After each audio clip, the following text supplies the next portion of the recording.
वैसे तो भारत में किसी भी मूवी को रिलीज करने के लिए कोई अच्छा सा छुट्टियों वाला दिन देखा जाता है या फिर ऐसे समय पर रिलीज किया जाता है जब कोई फेस्टिवल आने वाला हो ताकि ज्यादा से ज्यादा लोग थिएटर तक लाया जा सके। लेकिन आज मैं जिस शख्स के बारे में बात करने जा रहा हूँ उनकी फिल्म किसी भी दिन रिलीज कर दी जाए छुट्टी तो अपने आप ही हो जाती है। जी हाँ दोस्तों, मैं बात कर रहा हूँ रजनीकांत की, जिन्हें लोग केवल एक एक्टर और सुपरस्टार की तरह नहीं मानते बल्कि इन्हें भगवान का दर्जा दिया गया है। यहाँ तक कि दक्षिण भारत में रजनीकांत के नाम से कई मंदिर भी बनवाए गए हैं जहाँ पर लोग उनकी पूजा करते हैं। हमें नहीं लगता कि इस तरह का प्यार शायद ही दुनिया में किसी एक्टर को दिया जाता है, लेकिन दोस्तों इस अद्भुत सफलता के पीछे एक बहुत ही बड़ी संघर्ष भी छुपी हुई है। तो चलिए शुरू से हम रजनीकांत के बारे में डिटेल्स में जानते हैं। रजनीकांत का जन्म 12 दिसंबर 1950 को कर्नाटक के बेंगलोर में एक मिडिल क्लास मराठी फैमिली में हुआ था। बचपन में उनके माता पिता ने उनका नाम मराठा वीर राज छत्रपति शिवाजी के नाम पर शिवाजी राव गायकवाड़ रखा था। रजनीकांत के पिता का रामजी राव गायकवाड़ जो एक पुलिस कांस्टेबल थे और उनकी मां का नाम जीजाबाई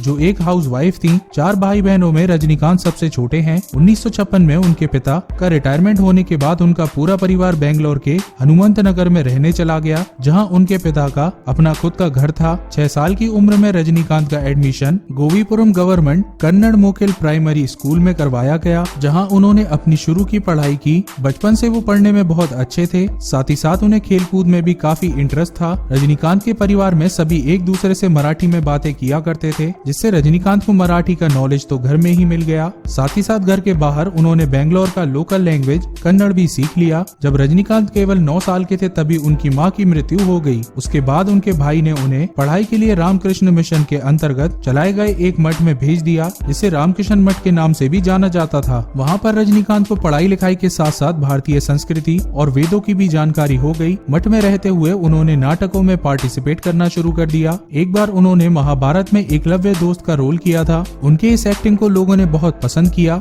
साथ ही साथ मशहूर कवि D.R. वेंड्रे भी उस नाटक को देखने वहां आए हुए थे। उन्होंने रजनीकांत से पर्सनली मिलकर उनकी एक्टिंग की बहुत तारीफ की, जिससे रजनीकांत का इंटरेस्ट एक्टिंग में और भी बढ़ने लगा। 6वीं क्लास के बाद रजनीकांत का एडमिशन आचार्य पब्लिक पाठशाला नाम के एक स्कूल में कराया गया, जहां उन्होंने आगे की पढ़ाई की और साथ ही साथ बहुत सारे नाटकों में भी पार्टिसिपेट करते रहे, जिससे थिएटर में उनका शौक काफी और बढ़ता रहा और एक्टिंग की तरफ उन्होंने करियर बनाने का सोचा। लेकिन उनके स्कूलिंग के बाद से ही उनकी परिवार की आर्थिक स्थिति बहुत ही खराब होती चली गई और रजनीकांत ने अपने घर की मदद के लिए बेंगलोर और मद्रास में बहुत सारे छोटे छोटे काम किए, जिसमें कुली का काम भी शामिल था। उसी बीच बेंगलोर ट्रांसपोर्ट सर्विस में कंडक्टर की वैकेंसी आई और उन्होंने उसमें क्वालिफाई कर लिया। फिर वह बस कंडक्टर की नौकरी करने लगे, जिससे उनके परिवार की आर्थिक स्थिति थोड़ी सी अच्छी हुई। अब वह थिएटर की दुनिया से थोड़े से अलग तो हो गए थे, लेकिन उन्होंने एक्टिंग नहीं छोड़ी थी। वो बस में टिकट काटते समय भी अलग अलग तरह की एक्टिंग करने और सीटी मारने के लिए पैसेंजर में बहुत ही फेमस थे। अभी तक तो वह बस में कंडक्टर का काम किए जा रहे थे, लेकिन ये उनके पैशन से बिल्कुल ही अलग था। उसी बीच रजनीकांत ने मद्रास फिल्म इंस्टीट्यूट का एक एड न्यूज़पेपर में देखा जो फिल्मों में एक्टिंग के लिए कोर्स करवाती थी। रजनीकांत ने एक्टिंग सीखने के बाद घर पर की, लेकिन उनके परिवार वालों ने पैसे न होने की वजह से उन्हें सपोर्ट नहीं किया। लेकिन रजनीकांत के साथ में काम करने वाले उनके एक दोस्त राज बहादुर ने एक्टिंग की तरफ उनके पागलपन को देखा था और इसी वजह से उन्होंने मद्रास फिल्म इंस्टीट्यूट में रजनीकांत के एडमिशन के लिए उनकी पूरी मदद की और फिर रजनीकांत ने कंडक्टर की जॉब छोड़ दी और 1973 में एक्टिंग सीखने लगे। कुछ पैसे के लिए वह साथ ही साथ जगह जगह पर जाकर एक्टिंग भी किया करते थे। एक बार इंस्टीट्यूट में ही एक नाटक के समय फेमस डायरेक्टर KL बालाचंदर की नजर रजनीकांत पर पड़ी और वो उनकी एक्टिंग से इतना प्रभावित हुए कि वहीं पर उन्होंने रजनीकांत को अपनी एक तमिल फिल्म के लिए साइन कर लिया और साथ ही साथ उन्हें तमिल सीखने का सुझाव भी दिया। के बालाचंद्रा के कहने पर रजनीकांत ने तमिल लैंग्वेज भी सीख लिया। अब उन्हें मराठी, कन्नड़ और तमिल भाषाओं की जानकारी हो गई थी। उसके बाद 1975 में के बालाचंदर की तमिल ड्रामा फिल्म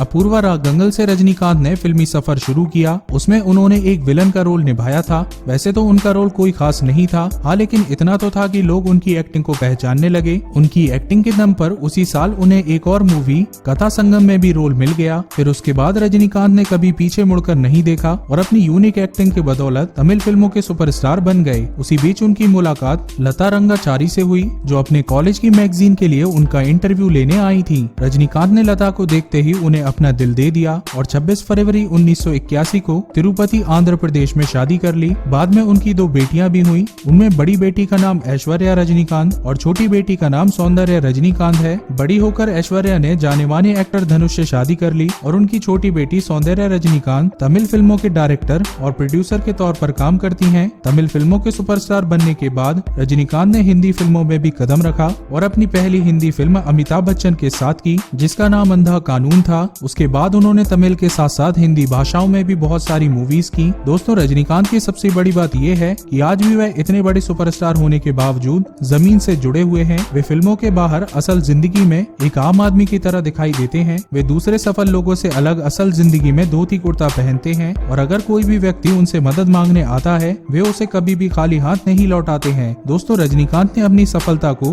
कभी भी अपने ऊपर हावी नहीं होने दिया। शायद इसीलिए उनके प्रशंसक उनसे प्यार ही नहीं करते बल्कि उनको पूछते हैं। आपका बहुमूल्य समय देने के लिए बहुत बहुत धन्यवाद। दोस्तों, आप इस वीडियो को लाइक करके हमारा मनोबल बढ़ा सकते हैं। साथ ही दोस्तों को भी शेयर करना ना भूलें और अगर आपने अभी तक हमारे चैनल को सब्सक्राइब नहीं किया है तो जल्दी से हमारे चैनल को सब्सक्राइब कर दीजिए ताकि ऐसी वीडियोस आप तक सबसे पहले पहुंच सकें।